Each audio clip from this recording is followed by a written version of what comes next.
The phone call came 3 weeks before Christmas. My son's voice was cold, detached, like he was reading from a script someone else had written. "Only his wife's family is invited this year," he said. "No room for anyone else." I stood in the middle of my mansion in Connecticut, $7 million worth of empty rooms surrounding me, and felt the weight of those words settle into my chest. "Great," I replied, keeping my voice steady even as something inside me cracked. As I hung up, the silence pressed in from every corner, and I realized this would be my first Christmas completely alone since my wife Martha died 4 years ago. My name is Johnny, and I am 65 years old. I have spent the last 4 decades building something from nothing, starting as a construction worker with calloused hands and a dream, eventually creating a commercial development company that transforms skylines across 3 states. The mansion I stand in now represents the culmination of that work, but as I looked around at the pristine furniture and perfectly decorated rooms, I realized that without family, it was just an expensive shell. Derek is my son. He is 32 years old, and until 2 years ago, we were close. Not perfect, but close enough. We had our routines. Sunday dinners, when he lived nearby. Phone calls every few days. The kind of relationship where you do not have to say everything because you already know. Everything changed when Martha got sick. Cancer took her slowly, painfully, over the course of 18 months. Derek was there at first, sitting by her bedside, holding her hand, being the son we raised him to be. But grief does strange things to people. After Martha died, Derek seemed to drift.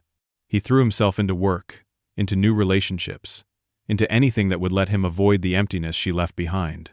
Then he met Stephanie Hartford 2.5 years ago. The Hartfords are what people call old money. Their wealth goes back generations, inherited and carefully preserved through trust funds and investment portfolios they never had to work for. They live in a world of country clubs and charity galas, where your last name matters more than your character and your pedigree counts more than your actions. I come from nothing. My father was a machinist. My mother cleaned houses. I put myself through community college taking night classes while working construction during the day. Every dollar I earned, I fought for. Every success came with scraped knuckles and long nights, and the kind of determination that people like the Hartfords will never understand, because they have never had to. Derek married Stephanie 2 years ago in a ceremony that cost more than my first house. The Hartfords paid for everything and made sure everyone knew it.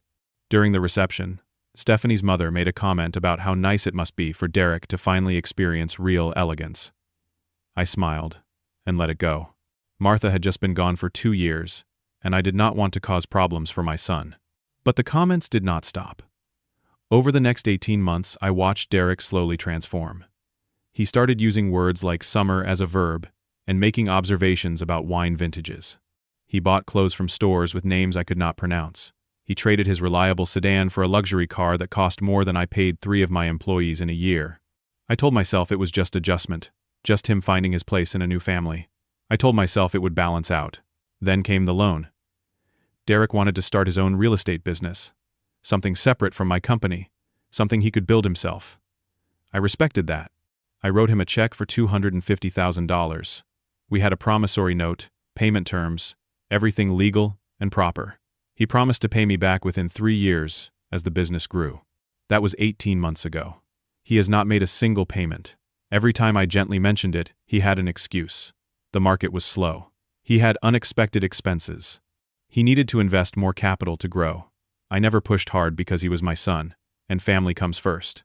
At least, that is what I believed. Last Thanksgiving, I was invited to Derek and Stephanie's home for dinner.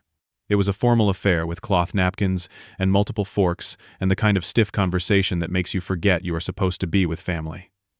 At one point, I picked up the wrong fork for the salad course. Stephanie noticed. She did not say anything directly, but she glanced at her mother and smiled. One of those knowing smiles that cuts deeper than words. Derek saw it too, and he laughed. Just a small laugh, almost under his breath, but I heard it. My son laughed at me. I left early that night, claiming I was tired. Derek walked me to the door and hugged me, but it felt performative, like something he thought he should do rather than something he wanted to do. I hoped Christmas would be different. I imagined hosting everyone at my house, filling these empty rooms with family again, creating new traditions that would honor Martha's memory while moving us forward. I had already started planning the menu in my head. Then came that phone call 3 weeks ago. Only Stephanie's family. No room for anyone else. I spent that evening sitting in Martha's old study, surrounded by her books and photographs, trying to understand what I had done wrong. Had I failed as a father?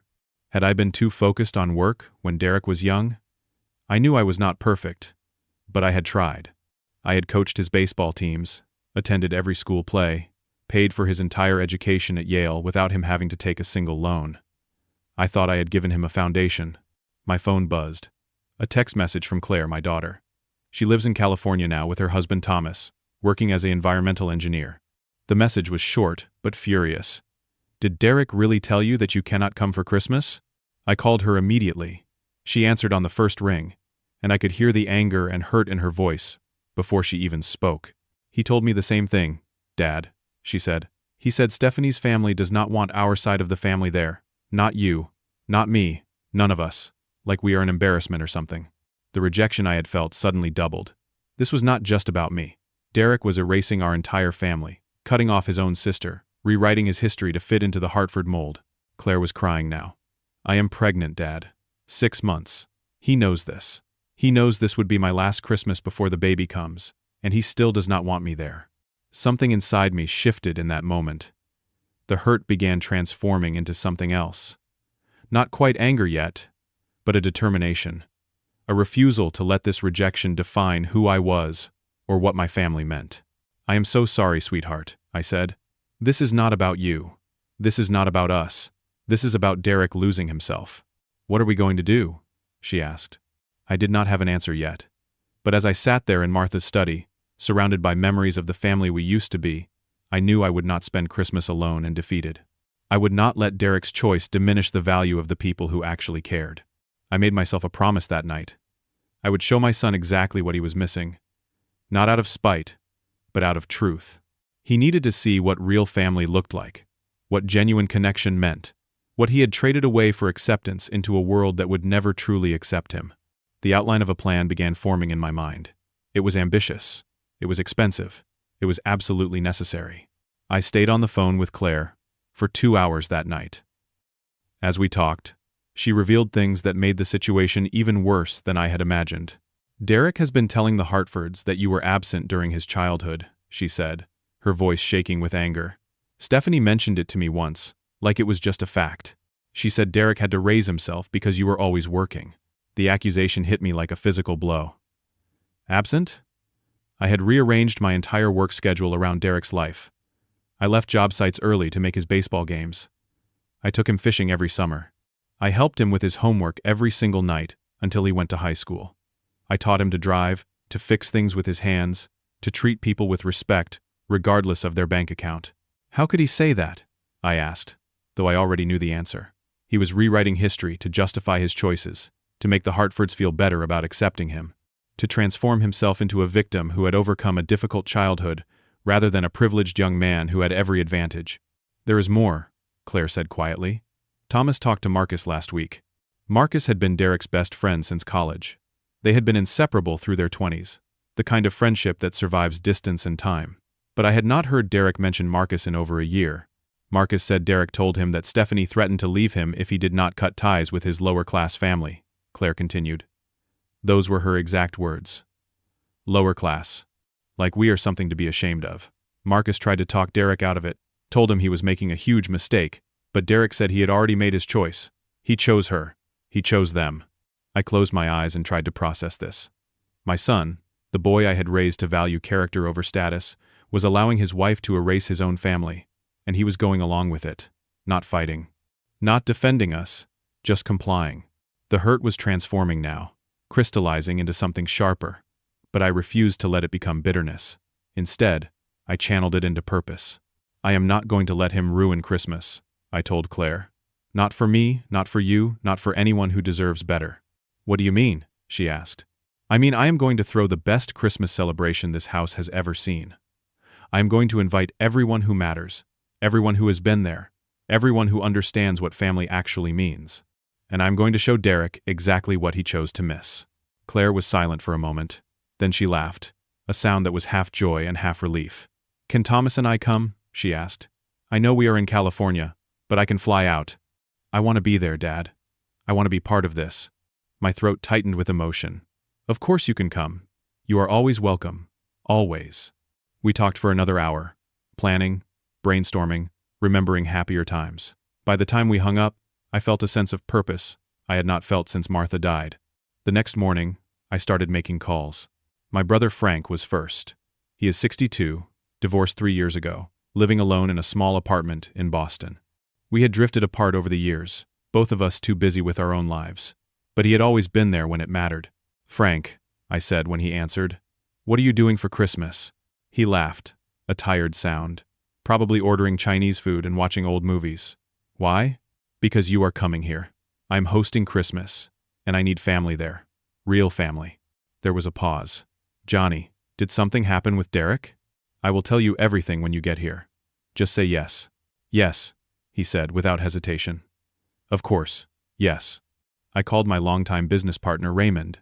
He is 67, a brilliant man who helped me build my company from the ground up. His children live overseas, and he usually spent Christmas alone or with coworkers who invited him out of pity. "Raymond, I am having Christmas at my house. Big celebration. I need you there." He did not even ask why. "When and what should I bring?" "Just yourself. And your eggnog recipe, if you still have it." "I still have it," he said, and I could hear the smile in his voice. "I would be honored." I called 3 of my most loyal employees. Sarah, a single mother of 2 whose family lived across the country. James, a young man who had aged out of foster care and had no family at all. Patricia, a widow who had lost her husband the same year I lost Martha. Each of them reacted the same way. Surprise, then gratitude, then an eagerness that reminded me why I valued them. These were good people. People who understood loyalty and hard work and showing up when it mattered. I called Dorothy, Martha's best friend since childhood. She was 68 now, living alone in a small house filled with memories. She had been lost since Martha died, and I knew she dreaded the holidays. "Dorothy, I need you," I said simply. She started crying immediately. "I need you too, Johnny. I have been dreading Christmas so much." "Then spend it with me. With us. Help me make this house feel like home again." "I would love that," she said. "Martha would love that." By the end of the day, I had 20 confirmed guests. 20 people who would fill my home with genuine warmth and connection. 20 people who reminded me what family was supposed to be. I hired a premium catering company, the best in the state. I wanted everything perfect. Prime rib, honey-glazed ham, lobster tails, truffle mashed potatoes, roasted vegetables, 6 different desserts. I wanted abundance. I wanted celebration. I wanted proof that joy was still possible. I hired a decorator who specialized in luxury events. She arrived the next day with sketches and samples, her eyes bright with excitement. "We are going to make this magical," she promised. I believed her. I ordered a 12-foot Christmas tree for the grand foyer. I commissioned a string quartet to play during dinner. I went shopping for gifts, spending hours selecting something personal and meaningful for each guest. Not expensive for the sake of expense, but thoughtful. A vintage baseball signed by his favorite player for Frank. A locket with a photo of her and Martha for Dorothy. Bonuses and envelopes with handwritten notes of appreciation for my employees. As I worked through the preparations, I felt something shifting inside me. The hurt was still there, but it was no longer controlling me. I was choosing joy. I was choosing connection. I was choosing to create something beautiful despite my son's rejection. 3 days before Christmas, I went downtown to finalize some details with the caterer. I was leaving the restaurant where we met when I saw him. Gerald Hartford, Stephanie's father. He was with a group of business associates, all of them in expensive suits, laughing too loudly, taking up too much space. He saw me at the same moment I saw him. His expression shifted, a smirk crossing his face. He said something to his companions, then raised his voice deliberately, making sure I could hear. "Some people just do not know when they are not wanted," he said, looking directly at me. "Family gatherings are for people with class. You either have it or you do not, and no amount of money changes that." His companions laughed. I stood there, frozen, feeling the weight of his contempt. This was not just Derek's choice. The Hartfords had actively lobbied for my exclusion. They had poisoned my son against me, turned him into someone who would abandon his own family for their approval. I did not respond. I did not give Gerald the satisfaction of seeing me react. I simply walked past him, my head high, my dignity intact. But inside, something hardened. The hurt was gone now, burned away by a cold, clear anger. Not a destructive anger, but a focused one. I would not just throw a good Christmas. I would throw an extraordinary one. I would document every moment. I would show Derek and the Hartfords exactly what they had rejected. Not because I wanted revenge, because I wanted truth. That night, I could not sleep. Gerald's words kept echoing in my mind. People with class. The casual cruelty of it, the assumption that he was inherently superior because of circumstances he had done nothing to earn. At 2 a.m, I got out of bed and did something I had never done before. I went to my computer and searched for Derek's social media accounts. He had blocked me months ago. I had noticed it but had not said anything, not wanting to create conflict. Now, sitting in the dark glow of my computer screen, I created a fake account. Just a generic name, no profile picture, nothing to identify me. I searched for Derek's profile and found it immediately. What I saw there made my chest tighten. For the past 8 months, Derek had been posting photos of gatherings with only Stephanie's family. Holiday parties, dinner celebrations, weekend trips to their country estate. In every photo, Derek stood slightly apart from the others, his smile tight, his posture stiff, but the captions told a different story. Finally found the family I always needed, one post read. Grateful for people who understand success and sophistication, another said. Sometimes you have to leave behind people who hold you back. Read a caption from Thanksgiving.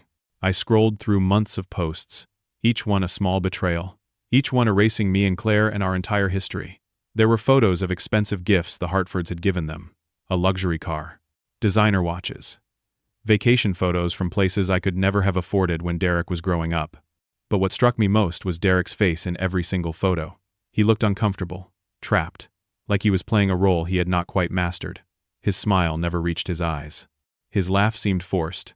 In the background of one photo, I could see him checking his phone, his expression distant and sad. My son was miserable, and he was pretending he was not. I took screenshots of everything. I am not sure why. Maybe for evidence. Maybe just to prove to myself that I was not imagining this transformation. The next morning, Claire called again. Her voice was shaky, barely holding together. He blocked me, Dad. Derek blocked me on everything. Social media, messaging apps, everything. I tried calling, and it goes straight to voicemail. I tried texting, and the messages turn green. He has completely cut me off. I closed my eyes, feeling her pain, as if it were my own. I am so sorry, sweetheart. I talked to Marcus again, she continued. He told me more. Derek confided in him a few months ago. Stephanie told Derek that if he did not completely cut ties with us, she would leave him. She said her parents would never accept him as long as he maintained connections to his lower-class family. Those were her exact words, Dad. Lower class. Like we are something dirty he needs to wash off. The anger I had been holding back flared hot and sharp. How dare they? How dare they make my son choose between love and acceptance, between his history and his future? But Derek made the choice, I said quietly. He is an adult. He chose them. Claire was crying now. I know he did. And that is what hurts the most.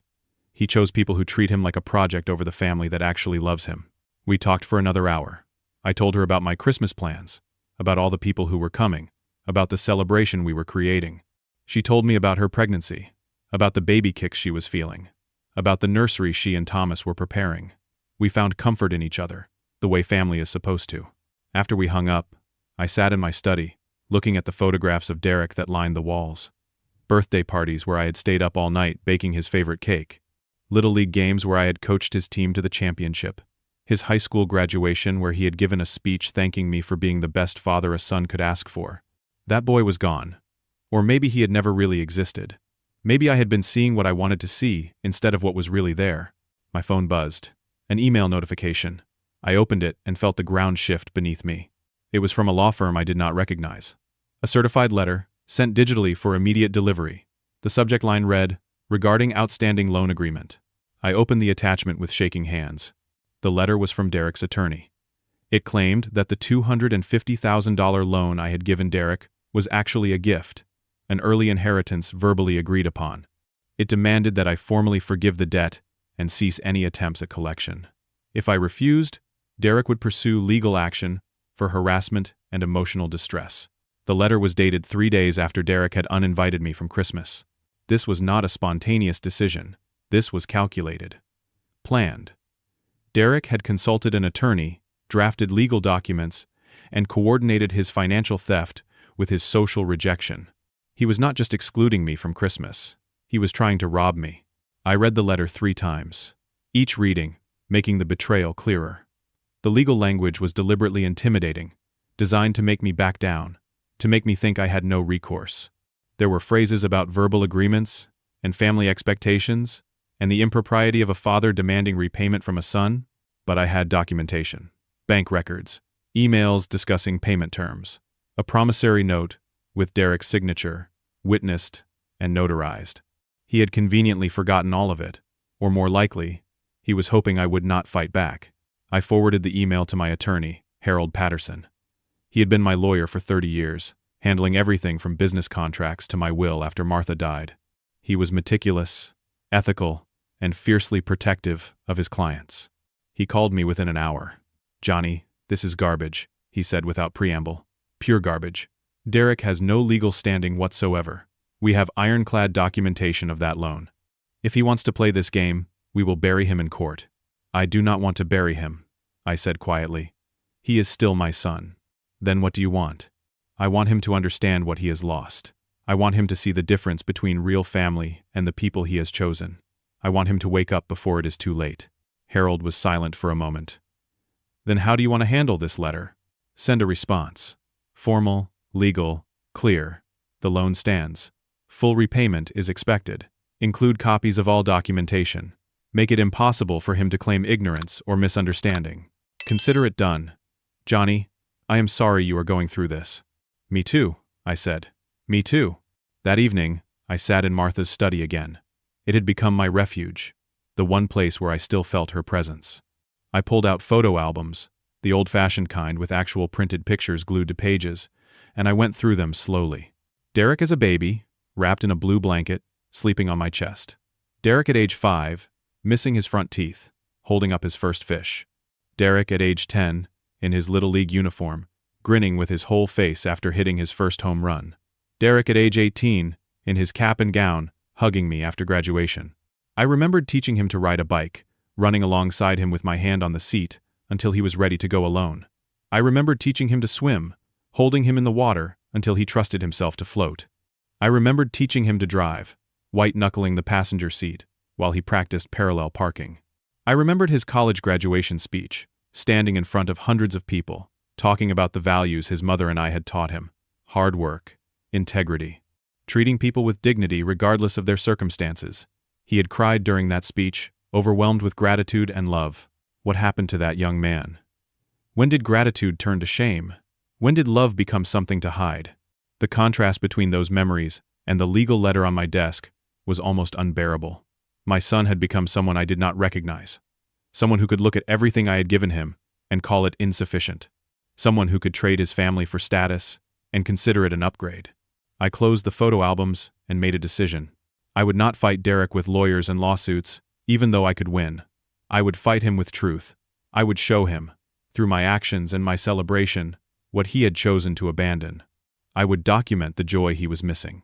I would prove that real wealth is not measured in dollars or social standing, but in connections and loyalty, and showing up when it matters.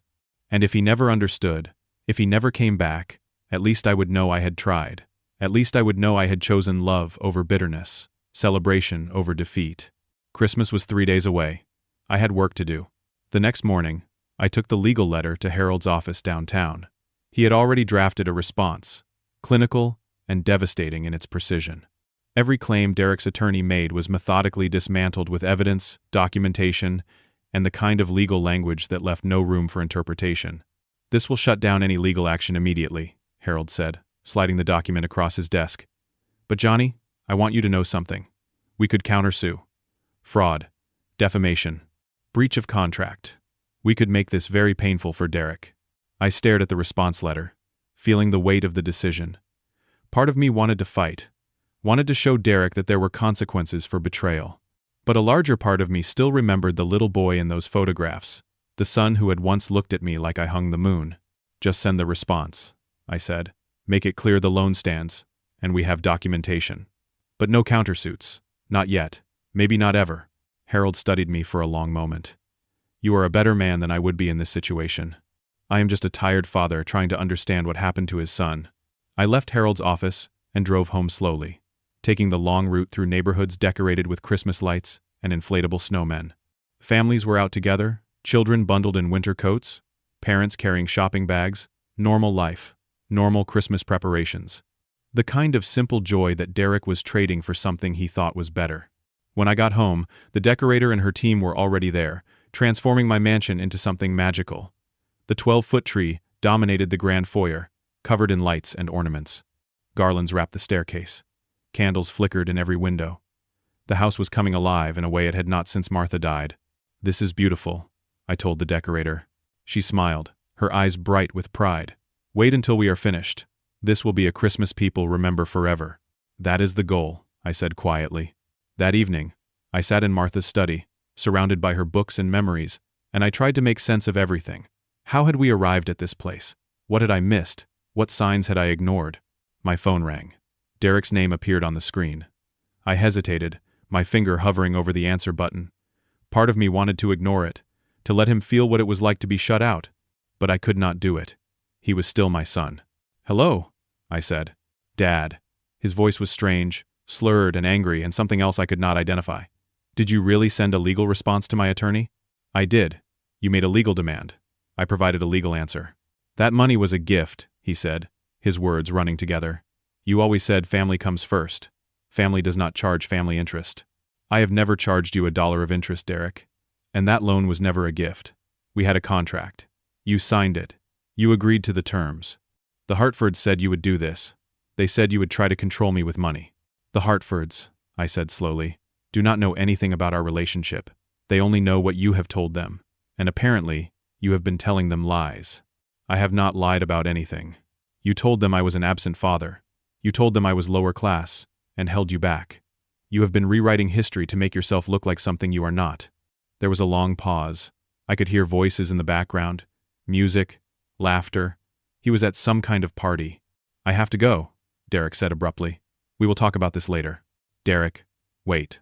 But he had already hung up. I sat there holding my phone, feeling a mix of anger and sadness, and something close to grief.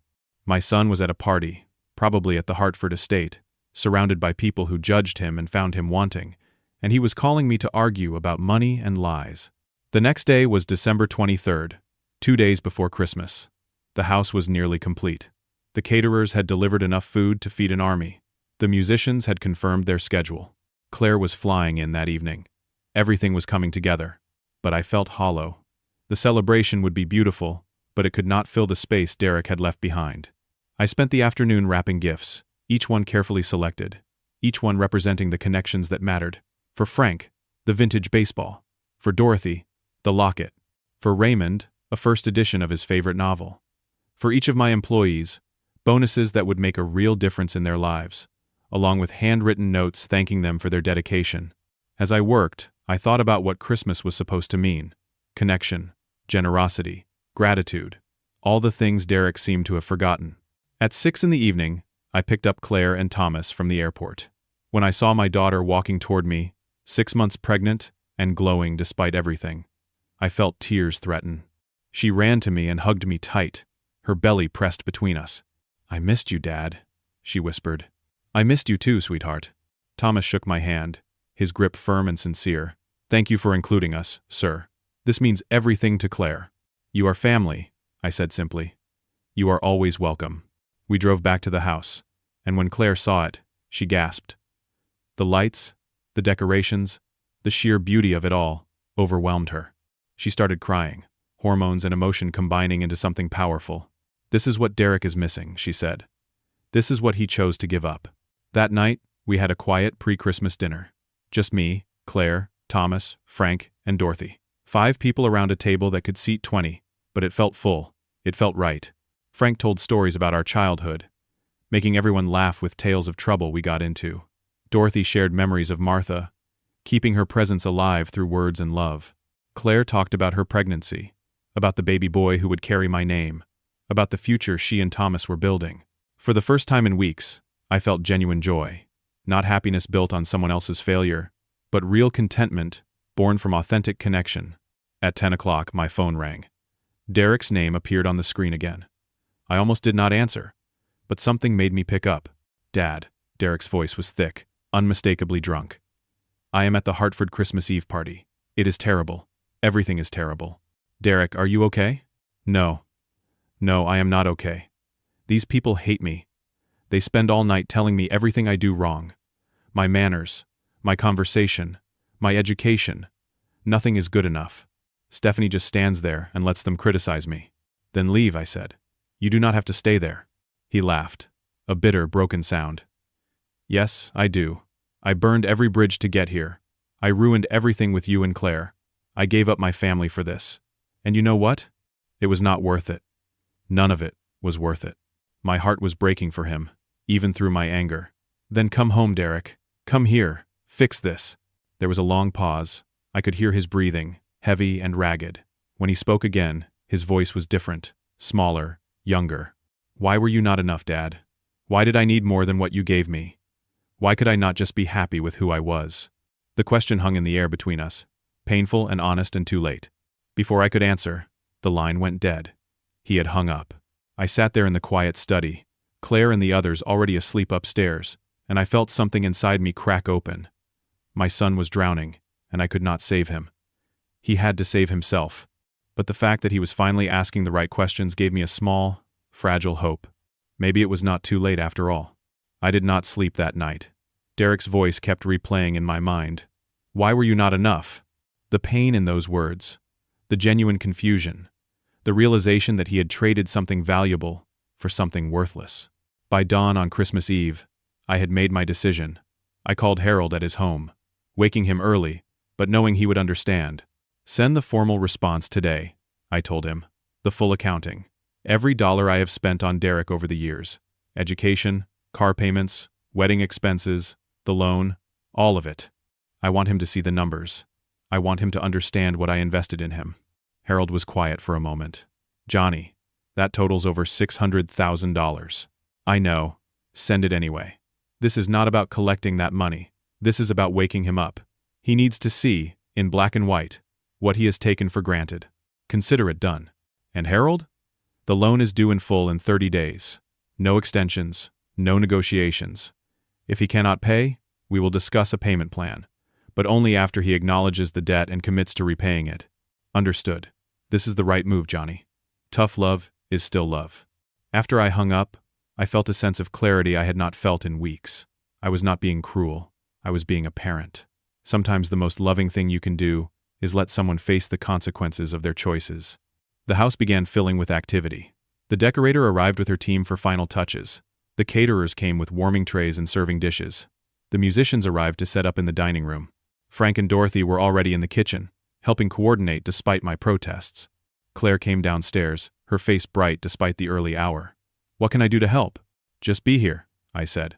That is enough. She hugged me tight. I am proud of you, Dad, for not giving up. For choosing joy even when it hurts. Your mother would have done the same thing. The day passed, in a blur of preparation. The house transformed from beautiful to spectacular. Every room glowed with warmth. The tree sparkled with thousands of lights. The table was set with Martha's good china, plates that had not been used since she died. I had purchased gifts for everyone, wrapping them carefully the night before. For Frank, the vintage baseball I had found at an auction, signed by Ted Williams. For Dorothy, a gold locket with photos of her and Martha from their high school days. For Raymond, a first edition of Hemingway that I knew he coveted. For my employees, substantial bonuses in elegant envelopes, along with handwritten notes detailing specifically what I valued about their work. That evening, we had a quiet pre-Christmas dinner. Just family. Just the people who mattered most. We sat around the table, and for the first time since Martha died, the house felt like a home.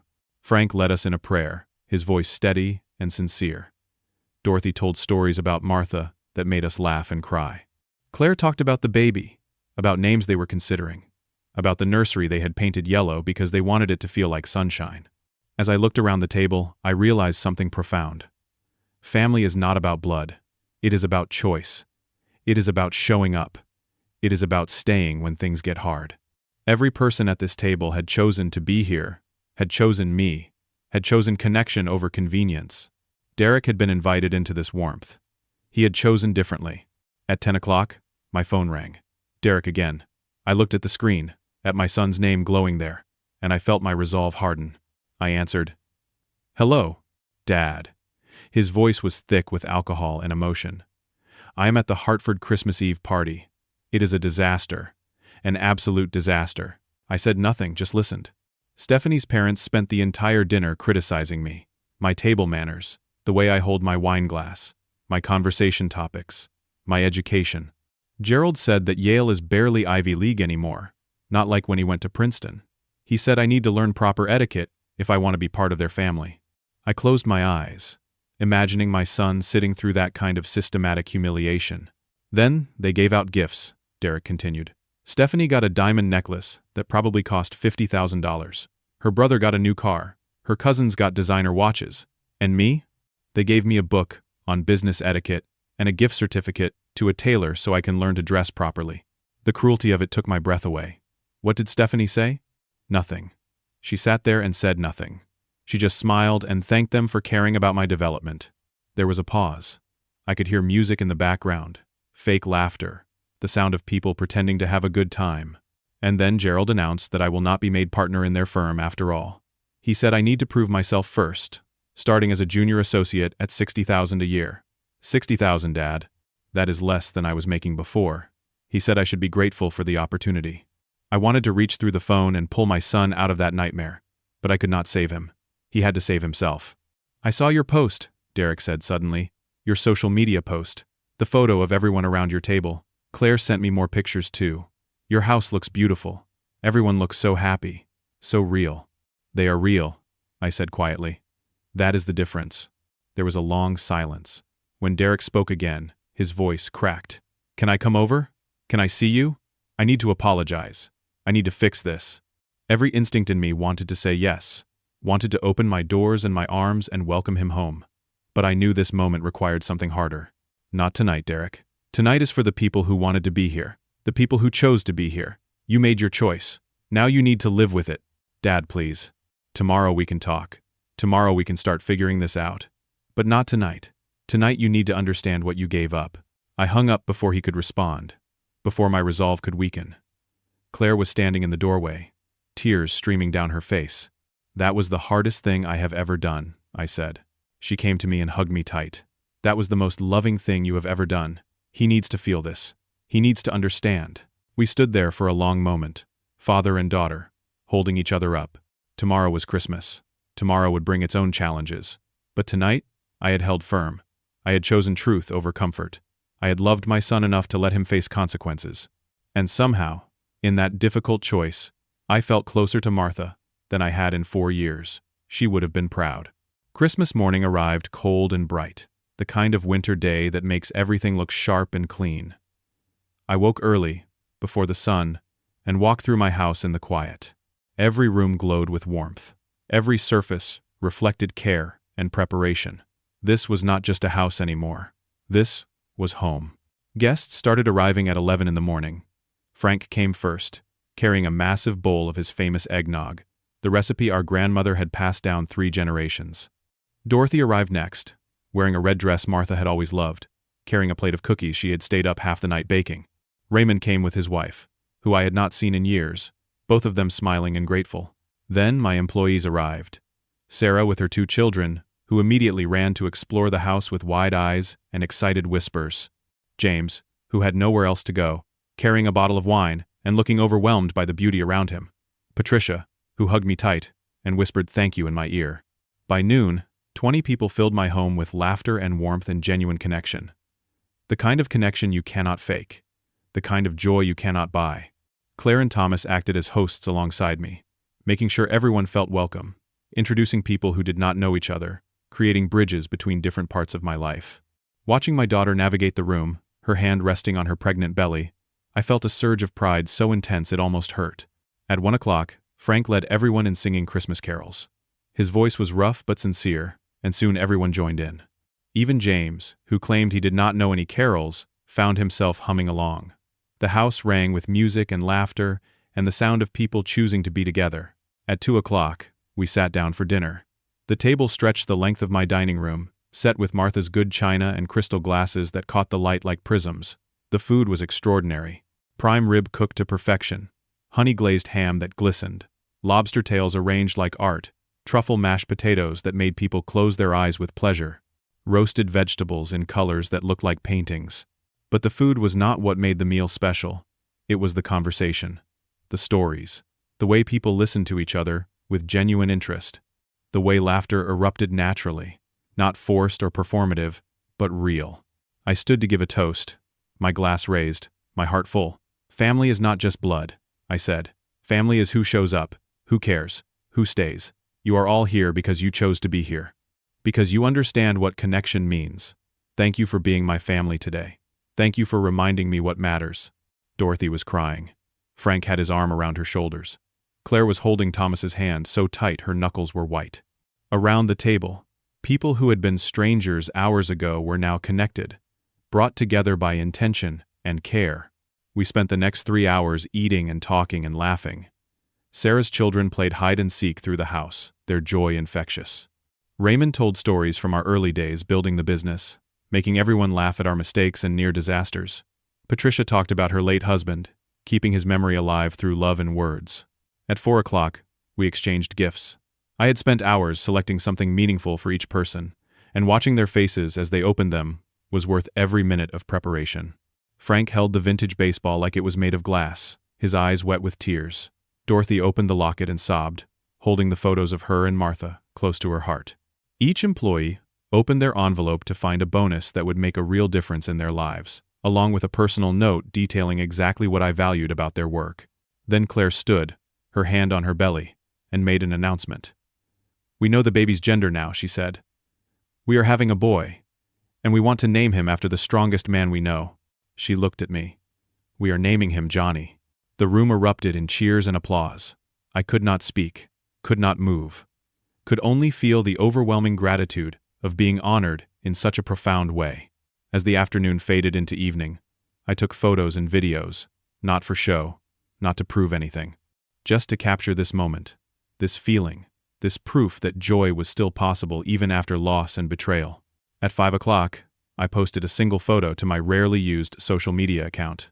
The entire group gathered around the dining table, smiling genuinely, holding plates and glasses, connected in a way that transcended explanation. I kept the caption simple: "Merry Christmas from my family. Grateful for every person here." Within 30 minutes, the post had hundreds of likes and comments. Friends I had not heard from in years, business associates, community members, all of them responding with warmth and recognition. "This is what Christmas is about," one comment read. "Beautiful family," another said.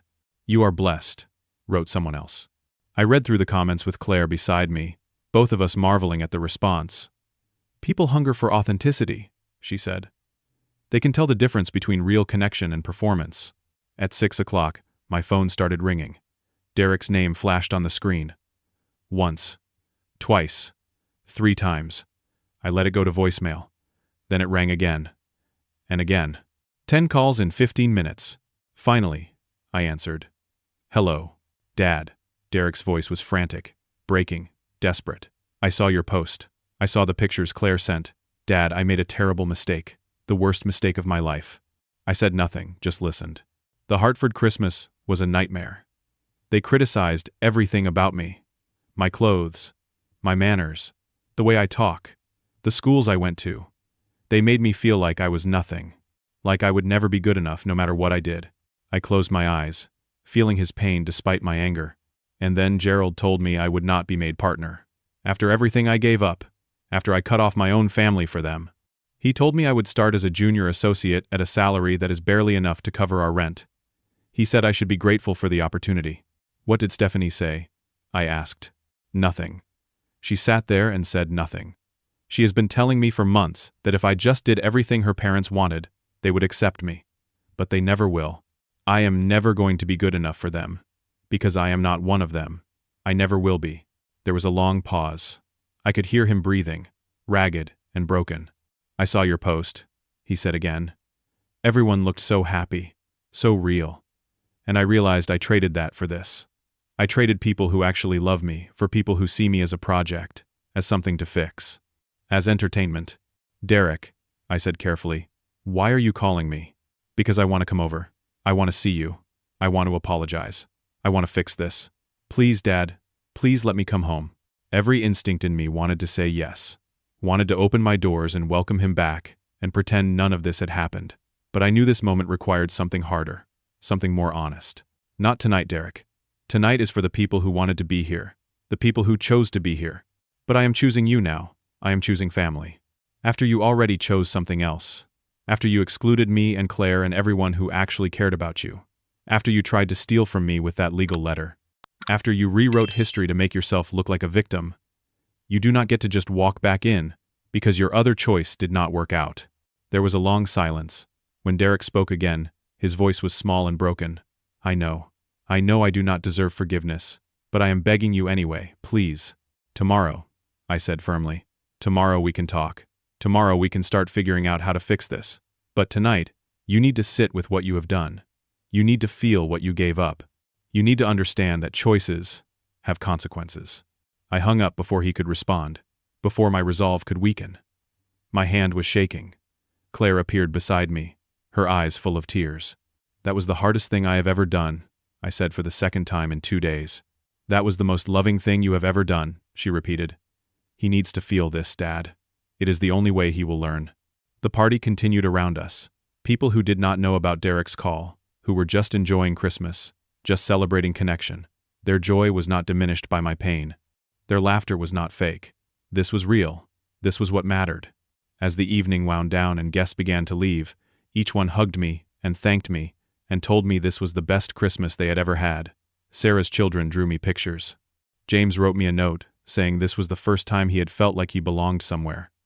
Patricia told me Martha would be so proud.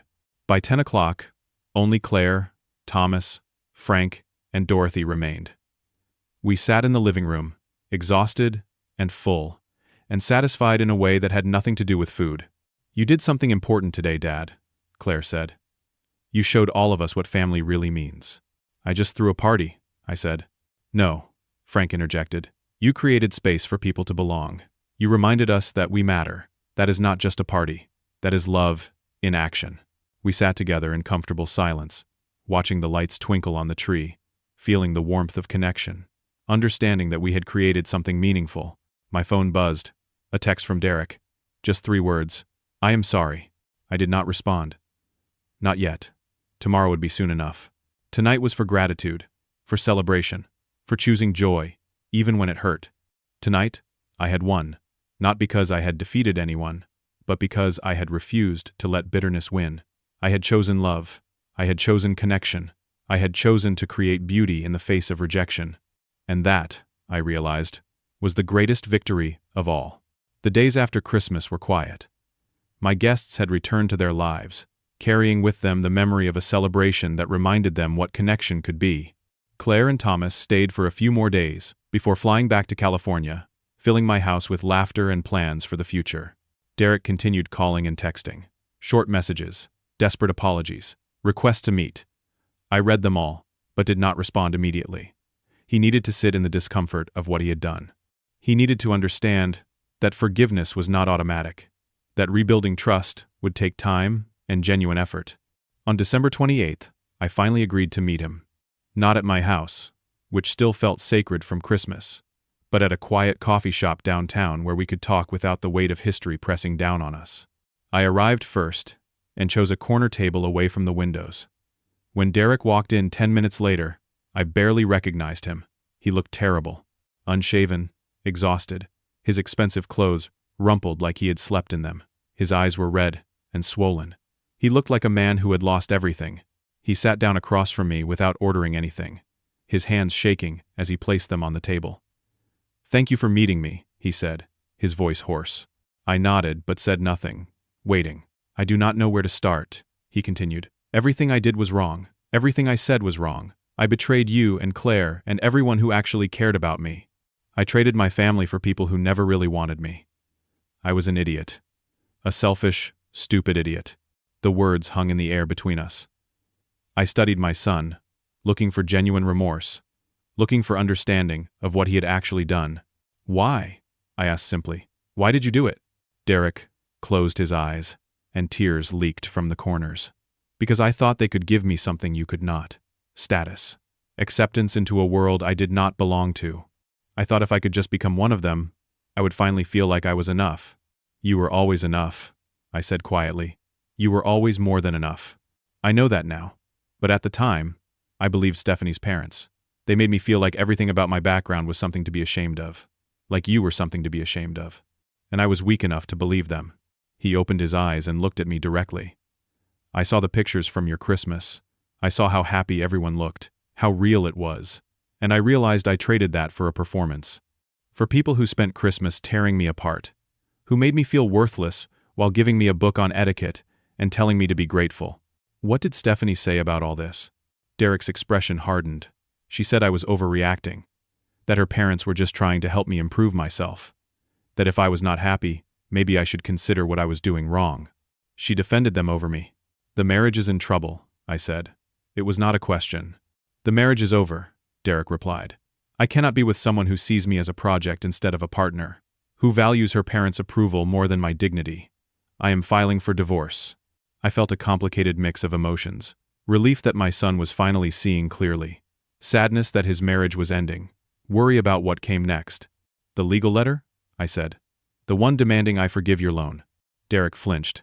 I am so sorry about that. Stephanie's father drafted it. He said it was the smart move, that you would never actually take me to court. I signed it because I was trying to prove to him that I was willing to do whatever it took to be part of their family. It was wrong. Completely wrong. I received a response from my attorney, I said. Calling the loan due in full, with complete documentation of everything I have spent on you over the years. Over $600,000. Derek's face went pale. I know. I got a copy. I had no idea it added up to that much. Dad, I cannot pay that back right now. I do not have that kind of money. I know you do not. But you are going to pay it back anyway. Not all at once, but in a payment plan that we agree on, because you need to understand the value of what you took for granted. You need to feel the weight of accountability. He nodded, tears streaming down his face now. Whatever you want. I will do whatever you want. I will pay back every dollar. I will work 3 jobs if I have to. Just please do not give up on me. I have not given up on you, I said, my own voice, thick with emotion. But you need to understand something, Derek. I can forgive you. I want to forgive you. But you need to forgive yourself first. You need to figure out who you really are. Are you the man who values character and genuine relationships? Or are you the man who sells his soul for a title and a salary? Derek was openly sobbing now, his shoulders shaking. I want to be better. I want to be the man you raised me to be, the man Mom would be proud of. I just do not know how to get back there. You start by making things right, I said. You apologize to Claire. You take responsibility for your choices. You rebuild trust through consistent action, not just words. And you figure out what you actually value instead of chasing what other people tell you to want. Will you help me? He asked, looking at me with the same expression he had as a little boy when he was scared or lost. Will you teach me how to find my way back? My heart broke and healed at the same time. Yes, I will help you. But Derek, this is going to take time. Trust is not rebuilt overnight. You hurt me. You hurt Claire. You have to earn your way back into our lives. I know. I will do whatever it takes. However long it takes. We talked for 3 more hours. I told him about Harold's response, about the payment plan we would create. 5 years. Monthly payments. A structured agreement that would teach him accountability while not destroying him financially. Derek agreed to everything without argument. I also told him what I expected. An apology to Claire. Not just words, but actions. Attendance at family events. Consistency. Proof through time and effort that he had changed. And therapy, I added. You need to talk to someone about why you were willing to trade your family for status. You need to understand that about yourself, so it does not happen again. Derek nodded. Already scheduled. I have my first appointment next week. We parted with an awkward hug, both of us emotional and exhausted. As I watched him walk to his car, shoulders slumped, I felt something shift inside me. He had a long road ahead. We had a long road ahead. But for the first time in months, I had hope. Over the following weeks, Derek began to change. Small steps at first. He quit the position with the Hartford firm, walking away from the status and the broken promises. He got a job at a smaller, respectable real estate company where he would earn his own way through work, not connections. The salary was modest, but it was honest. Stephanie's parents were furious. They cut him off completely, threatening Stephanie with disinheritance if she stayed with him. To my surprise, Stephanie chose Derek. Not immediately. But after weeks of counseling and hard conversations, she decided that her marriage mattered more than her parents' approval. She set firm boundaries with her family, insisting they treat Derek with respect or have no relationship with her. It was not a perfect transformation. There were setbacks and arguments and moments of doubt, but slowly, painfully, they began building a life based on their own values, rather than her parents' expectations. In February, Derek and Stephanie came to my house for dinner. Claire and Thomas flew in to join us. It was awkward at first, the weight of everything that had happened hanging in the air. But Derek apologized to Claire, not with empty words but with genuine remorse and a commitment to be better. Claire, her belly now round and prominent, listened with tears in her eyes and eventually forgave him. "We need family right now," she said. "My son needs his uncle, so we are going to figure this out together." Derek made his first loan payment that month. Not a large amount, but on time and without excuses. Then another payment the next month. And the next. Each one, a small act of accountability, a brick in the foundation of rebuilt trust. In April, Derek and Stephanie moved to a modest apartment, leaving behind the luxury condo her parents had helped them buy. It was smaller, simpler, theirs. Stephanie got a job teaching at a private school, using her education degree for the first time in years. They learned to budget, to cook at home, to find joy in simple things. When Claire's baby was born in May, Derek was at the hospital within hours. He held his nephew with tears streaming down his face, whispering apologies and promises to be the uncle this little boy deserved. Watching him cradle baby Johnny, I saw glimpses of the man I had raised, the man I knew he could still be. That summer, the Hartfords attempted reconciliation with Stephanie. Her mother called, claiming they missed her. That family was important. But Stephanie held firm to her boundaries. "If you want a relationship with me, you need to treat my husband with respect," she told them. "Otherwise, we have nothing to discuss." Eventually, grudgingly, Gerald Hartford extended an apology. It was not warm or generous, but it was something. At a community charity event in September, he approached me and said, "I may have been too harsh in my judgment. Derek has proven himself more capable than I initially believed." It was not the apology I deserved, but I accepted it with grace. Some people are incapable of genuine humility, but they can learn to coexist. The following Christmas, my house was filled again. Claire and Thomas with baby Johnny, now 7 months old, and crawling everywhere. Derek and Stephanie, both of them more relaxed than I had seen them in years. Frank and Dorothy and Raymond and all the friends who had celebrated with me the year before. Sarah's children, now a year older, still running through the halls with unbridled joy. As we gathered around the table, Derek stood to give a toast. His hand was shaking, but his voice was steady. "Last year at this time, I was not here. I made a choice that almost cost me everything that matters. I hurt my father. I hurt my sister. I tried to become someone I was not and lost myself in the process." He looked at me directly. "Dad, thank you for not giving up on me. Thank you for loving me enough to let me face consequences. Thank you for showing me what real family looks like. I am still learning, still growing, still trying to be the man you raised me to be. But I am here now, and I am grateful." There was not a dry eye in the room. Baby Johnny chose that moment to babble loudly, breaking the tension and making everyone laugh. As Derek sat down, Stephanie squeezed his hand. I watched them together, both of them working to build something real, and I felt proud. Not because everything was perfect, but because they were trying. After dinner, Derek pulled me aside. "I made another payment today," he said. "On time, and I've been doing the math. At this rate, I will have the loan paid off in 4.5 years, ahead of schedule." "I am proud of you," I said simply. "I could not have done this without you refusing to let me off easy. If you had just forgiven everything, I would not have learned anything. I would have thought betrayal had no consequences." "Love and accountability are not opposites," I said. "Sometimes the most loving thing is to hold someone to their commitments." We stood there together, father and son, in a house filled with family and laughter, and I thought about Martha. She would have been proud. Not of the mansion or the money, but of this. Of the family we had broken and rebuilt stronger. Of the lessons learned through pain and perseverance. As the evening wound down and guests began to leave, I found myself in Martha's study, the place where I had spent so many hours grieving and planning and hoping. I looked at her photograph on the desk, her smile captured forever. "We did it," I whispered. "We raised a good man. He lost his way for a while, but he found it again." I swear I could feel her presence, warm and proud, surrounding me. That night, after everyone had left and the house was quiet again, I sat down to write. I needed to capture this journey, this lesson, before time softened the edges. I learned something that Christmas when my son said I was not welcome. Family is not a birthright. It is built every day through choices. You cannot buy loyalty with money, and you cannot command love with blood. Real family shows up. They stay. They choose you, and you choose them. My son had to lose everything to understand what mattered.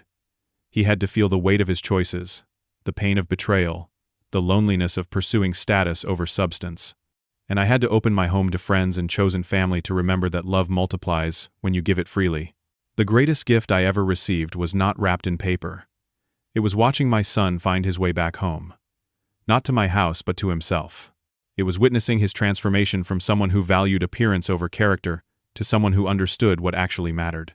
That journey required me to be strong when I wanted to be soft, to enforce boundaries when I wanted to erase them, to let him feel pain when I wanted to protect him from it. It required me to choose truth over comfort, accountability over easy forgiveness. But it was worth it. Every difficult moment, every tear, every sleepless night. Because my son did not just come back, he came back better. He came back understanding the value of what he had taken for granted. He came back ready to rebuild not just our relationship, but himself. And that is worth more than $7 million or any amount of money. That is worth everything. As I sit here now, looking at the photographs of last Christmas and this one, I see the contrast. Last year, we were broken but determined. This year, we are healing and whole. The journey is not over. Derek still makes monthly payments.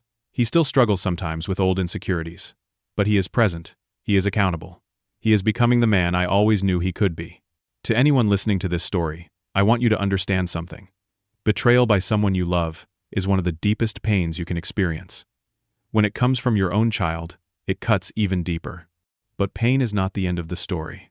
How you respond to that pain determines what comes next. You can choose bitterness. You can choose revenge. You can choose to give up on people who hurt you. Or you can choose something harder and more powerful. You can choose to create beauty anyway. You can choose to enforce accountability while keeping the door open for redemption.